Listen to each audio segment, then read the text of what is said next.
दोस्तों, आज हम लोग इलेक्ट्रिक फील्ड को और आगे बढ़ाते हुए अब शुरू करते हैं कि electric field due to a charge ring. इससे पहले electric field due to a line charge वो देखे, electric field due to a circular ring उसकी वजह से उसके एक्सिस के किसी पॉइंट पर इलेक्ट्रिक फील्ड का वैल्यू क्या होगा ये भी देख चुके। अब आज देखते हैं कि electric field due to a disc, उसके एक्सिस पर, डिस्क के एक्सिस पर, जैसे ये हमारा अगर डिस्क है, सपोज कि ये सर्कुलर डिस्क है, तो इसके किसी एक्सिस के किसी पॉइंट पी पर किसी जेड डिस्टेंस पर इलेक्ट्रिक फील्ड का वैल्यू क्या होगा। तो आइए देखते हैं। ये हमारा कोई डिस्क है जिसका रेडियस है कैपिटल आर, और डिस्क पर जो चार्ज दिया हुआ है उसका डेंसिटी यानी सरफेस चार्ज डेंसिटी सिग्मा है। सरफेस चार्ज डेंसिटी सिग्मा है। सिग्मा का मतलब हुआ कि charge divided by per unit area यानी 4πr²। ये हुआ सिग्मा का वैल्यू, Q/4πr²। ये हुआ, ये लाइन चार्ज डेंसिटी नहीं है, लीनियर चार्ज डेंसिटी नहीं है, ये सुपरफिशियल चार्ज डेंसिटी है, चार्ज बाय सरफेस एरिया।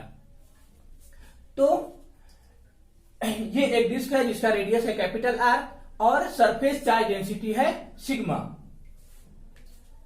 यहां से किसी पी पॉइंट, सेंटर से किसी पी पॉइंट पर किसी जेड डिस्टेंस पर हमको इलेक्ट्रिक फील्ड का वैल्यू फाइंड आउट करना है। सपोज करते हैं यहां से किसी आर डिस्टेंस पर, स्मॉल आर डिस्टेंस पर हम एक कटिंग करते हैं, एक स्ट्रिप निकालते हैं, यानी यहां से जाकर आर डिस्टेंस पर हम एक डी आर चौड़ाई का एक रिंग काट कर निकाल लेते हैं। यानी कुछ ऐसे, अगर ये है तो यहां से ऐसे ये वाला पार्ट काट के निकाल लेंगे, ये वाला पार्ट, तो वो क्या निकलेगा, एक रिंग निकलेगा। उस रिंग पर, उस रिंग का रेडियस होगा कैपिटल स्मॉल आर, और उस रिंग पर चार्ज क्या होगा, तो देखिए charge on elementary ring dq equal to surface charge density या सुपरफिशियल चार्ज डेंसिटी इनटू उसका एरिया। तो इसका एरिया देखिए, r इसका रेडियस है और dr चौड़ाई है, dr उसकी चौड़ाई है। यानी अगर आप ऐसे समझ लिए कि ये r रेडियस और ये dr चौड़ाई है, तो इसको अगर ऐसे कट करके लंबा करेंगे तो कोई ऐसा होगा, तो ये कितना हो जाएगा, 2πr लंबाई होगी। अगर इसको रिंग को काट कर लंबा कर दिए ऐसे, तो 2πr इसकी लंबाई होगी पेरीमीटर के बराबर, और dr इसकी चौड़ाई होगी। तो एरिया क्या हो जाएगा, 2πr इंटू dr। तो ये हमारा हो गया एरिया और ये डेंसिटी, तो ये dq निकल गया इस रिंग का चार्ज। अब देखिए, इससे पिछले वाले क्लास में हम लोग देख चुके हैं कि अगर कोई रिंग है, उसके किसी ये हमारा कोई रिंग था, इसका यहां से किसी पी पॉइंट पर किसी एक्स डिस्टेंस पर इलेक्ट्रिक फील्ड का वैल्यू पता था, KQX/r² प्लस x² पर पावर 3/2। ये हम लोग फाइंड आउट कर चुके हैं। तो यहां पर इसके लिए, इस रिंग के लिए इस फॉर्मूला को अप्लाई करते हैं। तो देखिए, और वहां पर एक भी ये भी था कि जो इलेक्ट्रिक फील्ड का वैल्यू होता है वो अलोंग द एक्सिस होती है, वो अलोंग द एक्सिस होती है। तो DEZ यानी इस रिंग के थ्रू इलेक्ट्रिक फील्ड DZ क्या होता है, K Q, तो DQ यहां दे दिए, x की जगह यहां पर रेडियस डिस्टेंस z है, by r² plus x² x के यहां z है पर पावर 3/2। यानी ये हमको पता चल गया। अब यहां dq का वैल्यू पुट कर दिए 2πr dr और इंटू सिग्मा, और ये z, सॉरी ये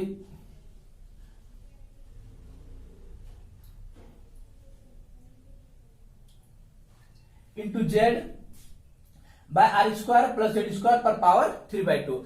अब इससे हमको नेट इलेक्ट्रिक फील्ड निकालेंगे इंटीग्रेट करके। तब तक आप लोग राइट डाउन कीजिए।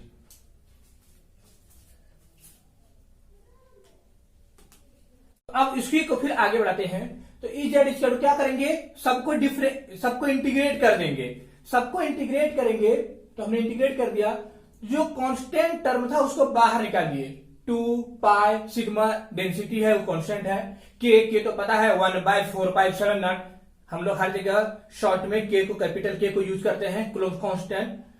और इसको इंटीग्रेट करें कहां से कहां तक, 0 से यहां से जीरो से लेकर कैपिटल आर तक जो रेडियस है, क्योंकि आर वेरी करेगा जीरो से कैपिटल आर तक, r d r by root under r square plus z square पर पावर 3/2। जब इस सबको इंटीग्रेट करेंगे तो हमारा रिजल्ट ये आएगा, और ये बहुत ही इंपॉर्टेंट रिजल्ट है, स्टूडेंट को याद रखना जरूरी है ताकि हम डायरेक्ट यूज कर सकते हैं। अब यहां पर एक चीज देखते हैं, if z less than r है, यानी ये डिस्टेंस हमारा जेड था, ये कैपिटल आर रेडियस था, जेड बहुत छोटा है रेडियस से, यानी कहने का होता है कि नियर द सेंटर, ये हमारा अगर ये डिस्क है तो नियर द सेंटर, उस केस में हमारा इलेक्ट्रिक फील्ड का वैल्यू आएगा सिग्मा बाय 2 इप्सिलॉन नॉट, यहां से इसी रिजल्ट से। फॉर एनुलस, अगर हमारा एनुलस है, एनुलस का मतलब हुआ कि रिंग हमारा कंप्लीट डिस्क कंप्लीट नहीं है, ये बी से कटा हुआ है, और ये वाला इंटरनल रेडियस आर है और एक्सटर्नल ए है और एक्सटर्नल रेडियस बी है, यानी यहां देखिए ये हमारा बी से कटा हुआ, मटेरियल जो है वो इसी बीच में है, इसी बीच में मटेरियल है, इंटरनल रेडियस ए है और एक्सटर्नल रेडियस बी है, तब हमारा जो इलेक्ट्रिक फील्ड आएगा sigma z by 2 epsilon naught 1 by a square plus z square minus 1 by b square plus z square. कहां से आया ये, अगर रिजल्ट पूछा गया तो इसी को रिजल्ट इंटीग्रेट करेंगे ए से बी तक, ए से बी तक करेंगे, यहां जीरो से आर तक किया, इसको ए से बी तक करेंगे तो हमारा रिजल्ट यही आएगा। तो आप लोग इसे राइट डाउन कीजिए।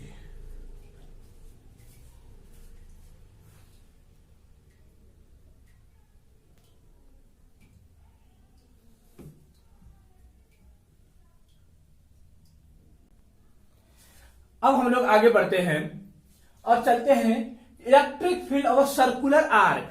यहां पर सर्कुलर रिंग नहीं है, कुछ एंगल पर है, यानी कुछ इस तरह से है, ये एक रिंग का टुकड़ा है जो टोटल एंगल अल्फा बना रहा है। क्या बना रहा है? टोटल एंगल अल्फा बना रहा है। तो इसके वजह से इसके सेंटर पर इलेक्ट्रिक फील्ड का वैल्यू क्या होगा, यही पूछ रहा है। ये हमारा एक सर्कुलर आर्क है जिसका लाइन चार्ज डेंसिटी लेमडा है, लाइन चार्ज डेंसिटी लेमडा है। उसके सेंटर पर ये टोटल एंगल जो सबटेंड कर रहा है वो अल्फा है, तो अब ऐसे ही कि इधर अल्फा बाय 2 होगा और ये वाला साइड अल्फा बाय 2 होगा। तो कह रहे हैं कि इसी सेंटर पर, इस पॉइंट पर, सेंटर पर इलेक्ट्रिक फील्ड का नेट वैल्यू क्या होगा। तो यहां पर हम क्या करते हैं, क्योंकि इसको बांधते एक्स एक्सिस और वाई एक्सिस, तो यहां से फाई एंगल पर एक छोटा सा सेगमेंट लिए डी फाई, अब बताइए कि उस डी फाई में छोटा सा जो सेगमेंट है उसका लेंथ है डीएल। तो उस छोटे से फाई में अब डीएल इसे लिख सकते हैं r into d phi, d l इसे आर इंटू डी फाई। और इस छोटे से पार्ट में चार्ज क्या होगा, d q equal to lambda into d l, और डीएल इक्वल टू लिख देंगे lambda into r into d phi, इसकी जरूरत पड़ेगी आगे हमें। तो ये हमारा सेगमेंट लिए ये वाला छोटा सा पार्ट यहां से, जिसका चार्ज है डी क्यू, कितना, लेमडा आर डी फाई। अब बताइए ये पॉइंट चार्ज है और ये डिस्टेंस क्या हो जाएगा, कैपिटल आर। यहां पर इलेक्ट्रिक फील्ड का वैल्यू क्या हो जाएगा, e k d q by r square, और डी क्यू क्या होगा, यही term lambda r d phi. अब देखते हैं यहां से एक चीज और, जब इसी तरह का यहां पर लेते हैं फाई एंगल पर, तो उसके साथ भी कुछ ऐसा ही होगा। अब एक चीज यहां इसके वजह से इलेक्ट्रिक फील्ड डीई है इस डायरेक्शन में, यानी ये फाई है तो ये भी फाई होगा, इस डायरेक्शन में है। तो इसका अगर कंपोनेंट लेते हैं तो डी कॉस फाई नीचे और डी साइन फाई इस साइड में, एक कंपोनेंट नीचे एक कंपोनेंट इस साइड में। जब ये यहां की इतना ही एंगल पर यहां वाला लेंगे तो उसके वजह से भी इलेक्ट्रिक फील्ड का डायरेक्शन कुछ डी इधर होगा, और ये वाला एंगल फिर क्या हो जाएगा, ये भी फाई होगा, वो भी फाई हुआ। इसकी वजह से इस DE का जो ये एंगल बना रहा है, तो इधर नीचे कंपोनेंट होगा DE cos फाई और इधर कंपोनेंट होगा DE sin फाई, और यहां से खुद पता चल रहा है कि DE sin फाई दोनों एक दूसरे को कैंसिल आउट कर देगा, ये दोनों कैंसिल आउट कर देगा। हमें सिर्फ कंपोनेंट मिलेगा DE cos फाई, जिस तरह से इससे पहले मिला था रिंग वाले में भी। तो यहां पर भी वैसा ही है कि वहां पर भी DE sin फाई हमेशा कैंसिल हो गया था, DE cos फाई हम इंटीग्रेट किए थे। यहां पर भी सेम चीज करेंगे, हम इंटीग्रेट कर देंगे DE cos फाई को। हमने DE cos फाई को इंटीग्रेट कर दिया, D equal to K dq by r square लिख दिया इंटू cos फाई। dq का वैल्यू ये है लेमडा r d फाई, बस आगे बढ़ के लिखेंगे K बार square lambda dr into cos phi.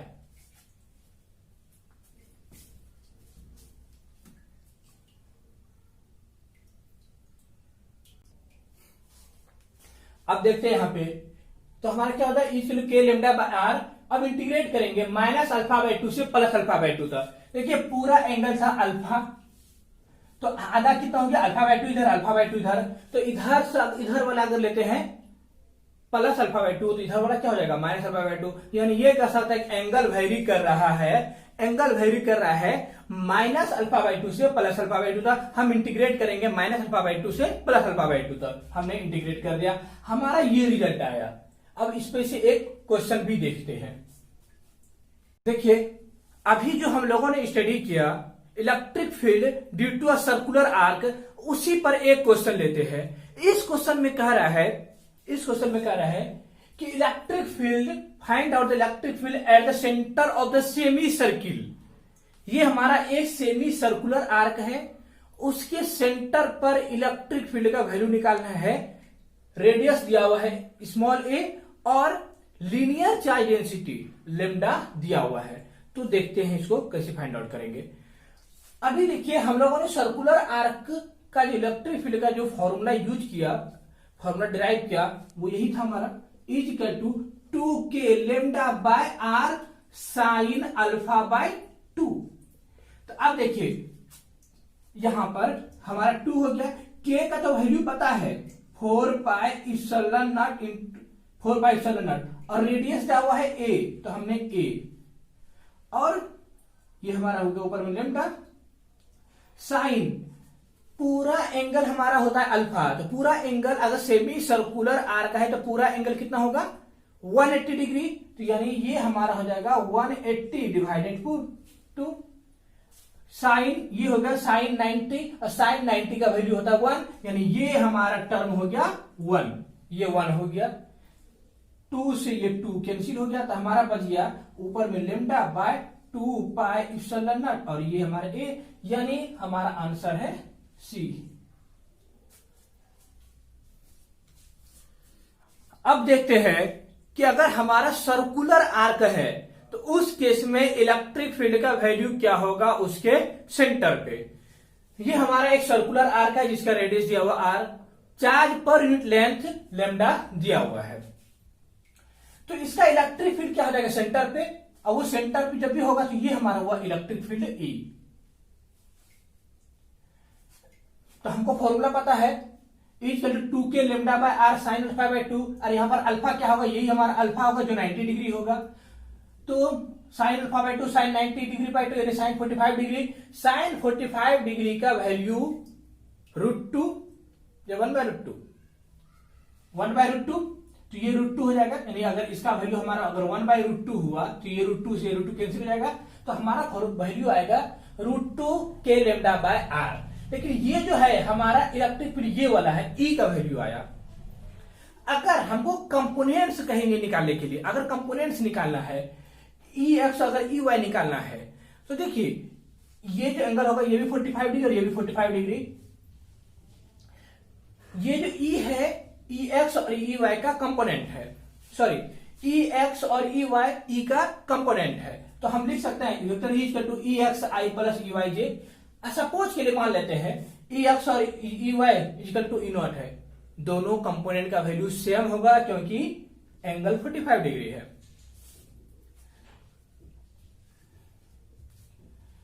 तो अगर ये हमारा E0 है, ये भी E0 है, तो इसका मैग्नीट्यूड क्या हो जाएगा, E naught square plus E naught square, यानी जैसे कुछ इस तरह से E naught square plus E naught square यानी √2 ई नॉट हो जाएगा। तो वही यहां पर लिखे हैं √2 ई नॉट, ई इक्वल टू हमारा हो गया √2 ई नॉट, यानी √2 ई नॉट इक्वल टू ई, और ई का वैल्यू है √2 k लैम्डा बाय आर, यहां पर पुट कर दे रहे हैं, √2 से √2 कैंसिल हो जाएगा, तो E naught equal to k lambda by r, E naught equal to k lambda by r, यानी lambda by 4 pi epsilon naught r, k का वैल्यू 1/4 पाई एप्सिलॉन नॉट, और यही तो हमारा EX है, यही हमारा EY है। तो यहां से EX कहेगा निकालने के लिए तो lambda by 4 pi epsilon naught, EY lambda by 4 pi epsilon naught, और अगर E कहेगा तो √2 k लैम्डा बाय आर।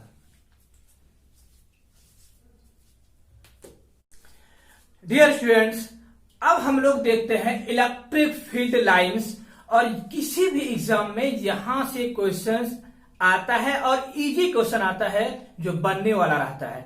अगर प्रॉपर्टीज याद है, कॉन्सेप्ट याद है तो इजीली क्वेश्चन बन जाएगा।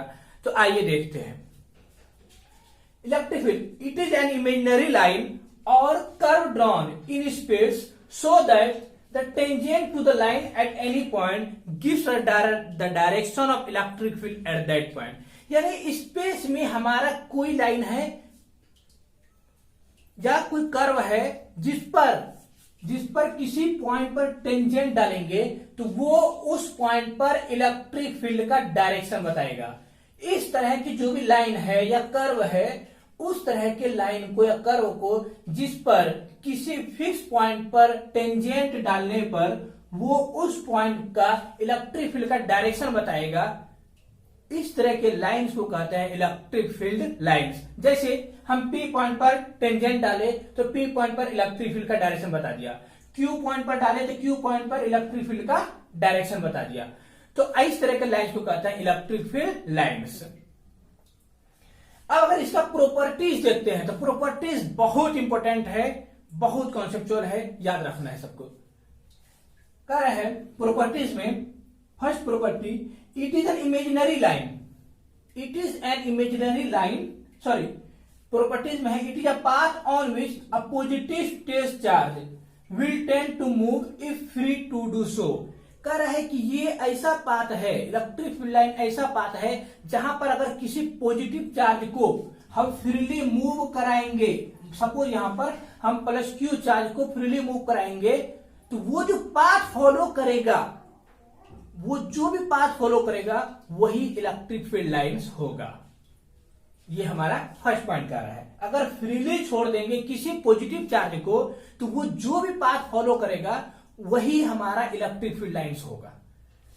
दूसरा, denser the lines higher the magnitude of electric field, यानी अगर ये हमारा इलेक्ट्रिक फील्ड लाइंस दिया हुआ है, जहां पर डेंसिटी ज्यादा है, डेंसिटी ज्यादा का मतलब है जहां पर क्राउड ज्यादा है, कम एरिया में ज्यादा इलेक्ट्रिक फील्ड है, लाइंस है, तो वहां पर मैग्नीट्यूड ज्यादा होगा। जैसे यहां पर देखते हैं तो इस रीजन में ए के पास में, इस रीजन में डेंसिटी ज्यादा है, यहां पर कम एरिया में, कम वॉल्यूम में ज्यादा लाइंस है, यहां पर यानी यहां पर नैरो है, यहां पर फैला हुआ है। तो जहां पर फैला हुआ है वहां पर डेंसिटी कम है, जहां पर डेंसिटी कम है वहां पर मैग्नीट्यूड कम है, जहां पर डेंसिटी ज्यादा वहां पर मैग्नीट्यूड ज्यादा। तो यहां पर देखिए ए के पास में यानी इस रीजन में, इस रीजन में अगर लेंगे तो मैग्नीट्यूड डेंसिटी ज्यादा तो मैग्नीट्यूड ज्यादा, यहां पर डेंसिटी कम तो मैग्नीट्यूड कम। ये भी बहुत ज्यादा इंपॉर्टेंट है, तो आप लोग इसे नोट कीजिए। फिर देखते हैं इसका आगे की प्रॉपर्टीज। अब इसका आगे का देखते हैं, electric field lines never form close loops, यानी ये क्लोज लूप नहीं बनाता, जब भी होगा तो ओपन लूप ही होगा। Electric field lines close loop नहीं बनाता है। क्लोज लूप का मतलब कि घूम फिर कर फिर वापस घर पर आ जाना, यह हमारा क्लोज लूप हुआ, ये नहीं होगा। यानी क्लोज लूप नहीं होगा, घूम फिर कर वापस घर पर नहीं आएगा, जहां से चला है वहां पर वापस नहीं आएगा, तो यानी क्लोज लूप को नहीं बनाता है। दूसरा पॉइंट है, electric field lines start from positive charge, ये देखिए बहुत इंपॉर्टेंट है, एंड टर्मिनेट या एंड ऑन नेगेटिव चार्ज। कहने का मतलब है कि इलेक्ट्रिक फील्ड लाइंस हमेशा पॉजिटिव चार्ज से निकलता है। निकलता कहां से? पॉजिटिव चार्ज से, और खत्म होता है निगेटिव चार्ज पे। निगेटिव चार्ज पर जाकर खत्म होता है। पॉजिटिव चार्ज से निकलेगा, निगेटिव चार्ज पर खत्म होगा। ये हमारा पॉइंट। अब कह रहा है two lines never cross each other. दो इलेक्ट्रिक फील्ड लाइंस, एक ऐसा है और एक ऐसा है, ये एक दूसरे को कभी क्रॉस नहीं करेगा। क्यों?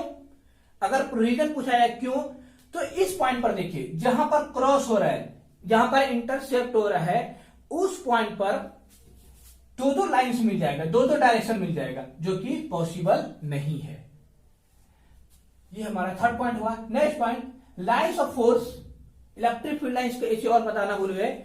इलेक्ट्रिक फील्ड लाइंस, इसलिए यहां लिख भी दिए हैं, इलेक्ट्रिक फील्ड लाइंस का दूसरा नाम लाइंस ऑफ फोर्स भी है। इलेक्ट्रिक फील्ड लाइंस के ही या लाइंस ऑफ फोर्स बात बराबर है।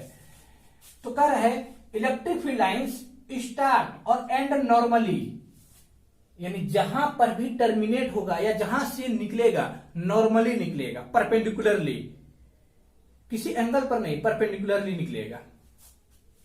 ये तो बता ही चुके। नंबर ऑफ लाइंस स्टार्ट और end is proportional to the magnitude of charge. Number of line start और end is proportional to the magnitude of charge. Magnitude of charge का मतलब है कि अगर देखिए ये हमारा Q1 है और ये Q2 है, और अगर इससे ज्यादा लाइन निकल रहा है, इससे ज्यादा लाइन निकल रहा है और इससे कम निकल रहा है, तो कहेंगे इसका मैग्नीट्यूड ज्यादा है और उसका मैग्नीट्यूड कम है। एक और, electric field lines don't exist inside the conductor. किसी भी कंडक्टर के अंदर इलेक्ट्रिक फील्ड लाइंस एग्जिस्ट नहीं करता है, ये याद रखिए हमेशा।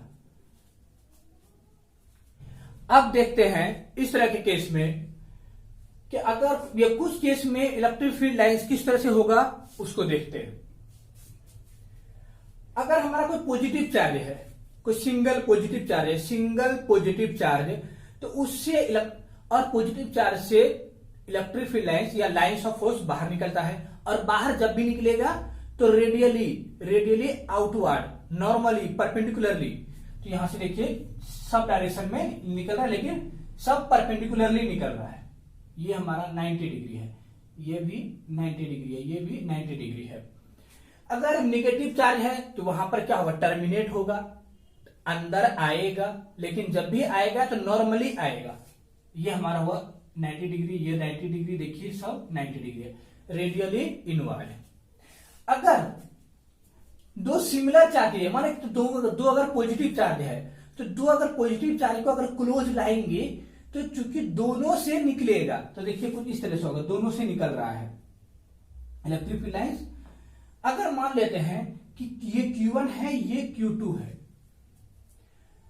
Q1 है, Q2 है, तो जिसका मैग्नीट्यूड ज्यादा होगा उससे ज्यादा निकलेगा, जिसका मैग्नीट्यूड कम होगा उससे कम निकलेगा। अगर मान लेते हैं कि दोनों का मैग्नीट्यूड सेम है, तो दोनों से सेम निकलेगा। दोनों से अगर 10-10 है तो दोनों से इक्वल नंबर ऑफ लाइंस निकलेगा, लेकिन जब भी निकलेगा रेडियली आउटवर्ड, परपेंडिकुलरली।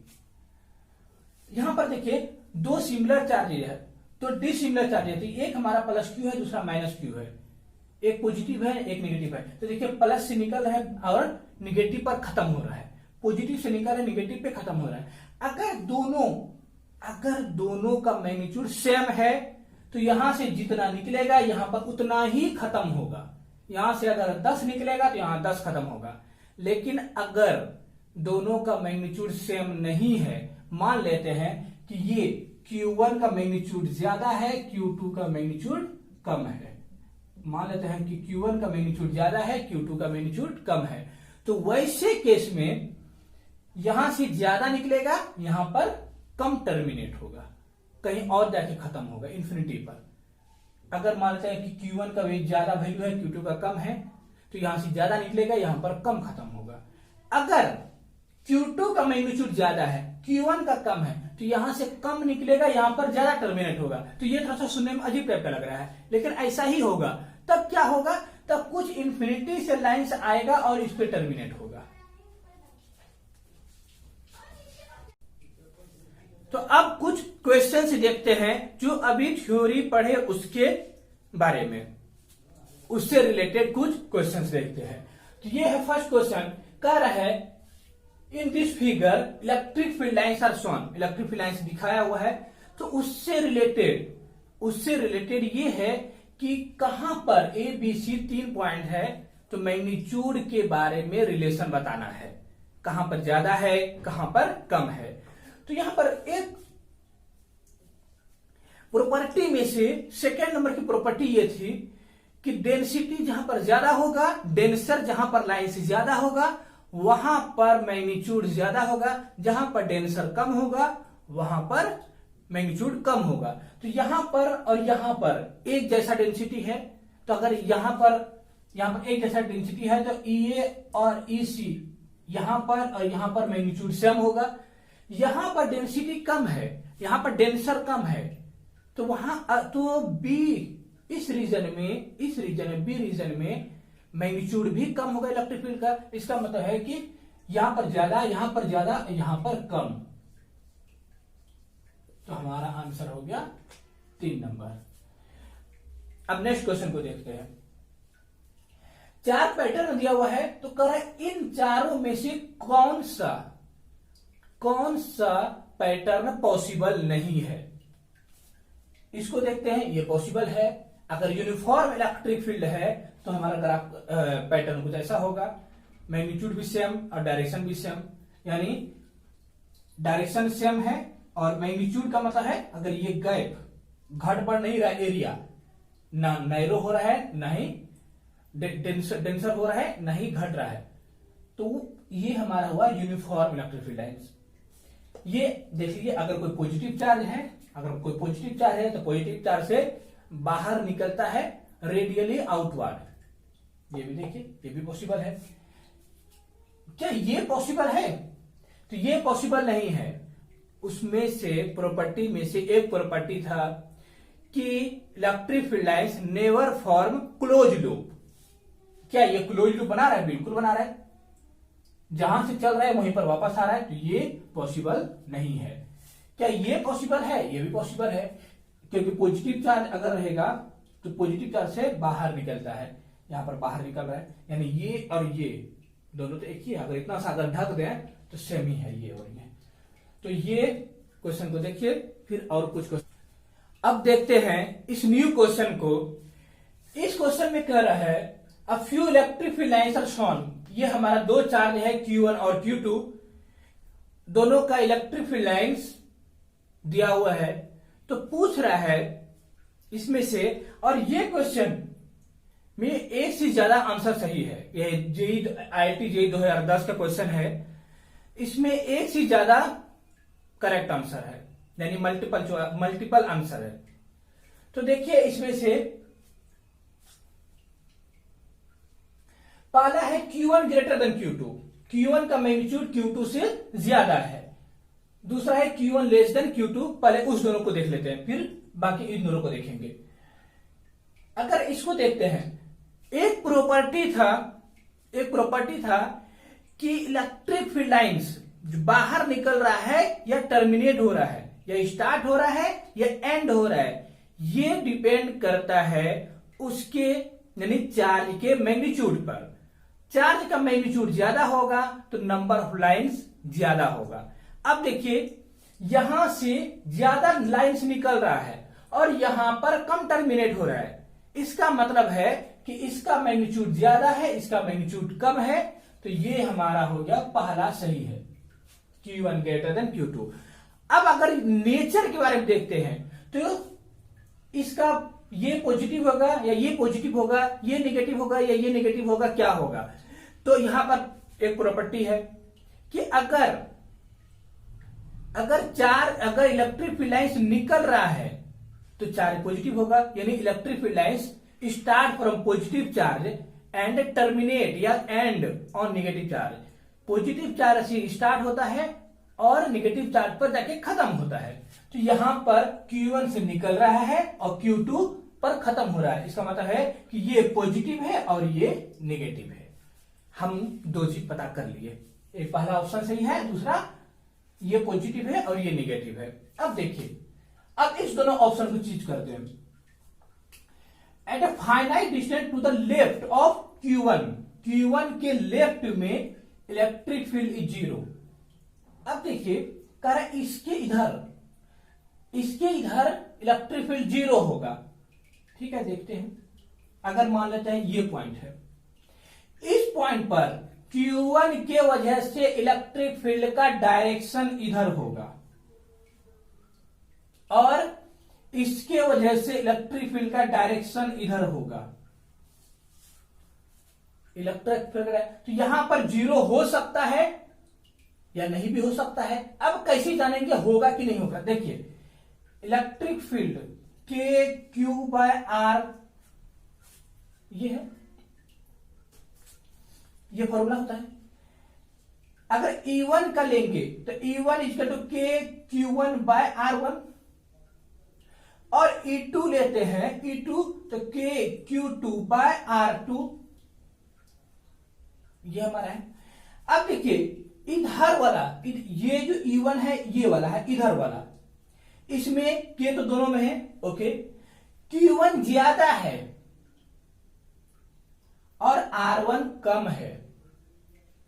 इस केस में Q2 कम है और R2 ज्यादा है। तो ये वाला रेशियो तो बड़ा होगा और ये वाला रेशियो छोटा होगा। बराबर का कोई चांस ही नहीं है, इधर तो चांस है ही नहीं। क्यों? क्योंकि Q1 तो ऑलरेडी बड़ा है और R1 इसका छोटा है, तो रेशियो तो और ज्यादा बड़ा हो जा रहा है। इसका Q2 छोटा और R2 बड़ा, तो रेशियो छोटा हो जा रहा है। इसका मतलब है कि इधर वाला वेक्टर बड़ा और इधर वाला वेक्टर छोटा, तो electric field, net electric field 0 हो ही नहीं सकता। यानी ये वाला ऑप्शन गलत है। क्या ये वाला ऑप्शन गलत है या सही है, ये भी चेक करना पड़ेगा। अब देखिए, इधर इस पॉइंट के बारे में बात करते हैं, क्योंकि राइट ऑफ Q2 बोल रहा है। तो राइट ऑफ Q2 का मतलब देखिए, अब Q2 इस पॉइंट के बारे में बात है, इस P पॉइंट के बारे में, ये हम P पॉइंट लिए। अगर E1 के बारे में बात करेंगे तो E1 का डायरेक्शन इधर होगा, क्योंकि पॉजिटिव चार्ज से दूर जाता है। तो E1 इज इक्वल टू हो जाएगा KQ1/R1 और इसकी वजह से इधर होगा, क्योंकि ये नेगेटिव है। E2 is equal to KQ2/R2।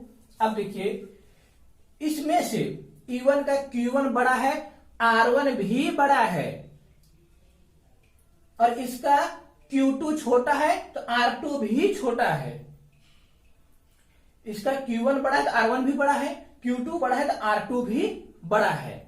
तो यानी ये दोनों यहां पर इक्वल हो सकता है, यानी ये वाला आंसर भी सही हो सकता है। तो हमारा आंसर हो जाएगा 1 और 4। इस क्वेश्चन को आप देखते हैं, ये लास्ट क्वेश्चन है। इसके बाद आप लोगों को कुछ क्वेश्चंस होमवर्क के तौर पर मिलेगा, जो आज की थ्योरी और क्वेश्चन से रिलेटेड था। Dear students, like, subscribe and share करना ना भूलें। तो आइए इस क्वेश्चन को देखते हैं। इस क्वेश्चन में कह रहा है कि इन सारे स्टेटमेंट में कौन सा स्टेटमेंट गलत है, रॉन्ग है। Electric field lines always terminate on negative charge, बिल्कुल सही है। Electric field line start from positive charge and terminate on negative charge, यानी ये हमारा सही है। Never form close loop, electric field lines close loop नहीं बनाता है, ये भी सही है।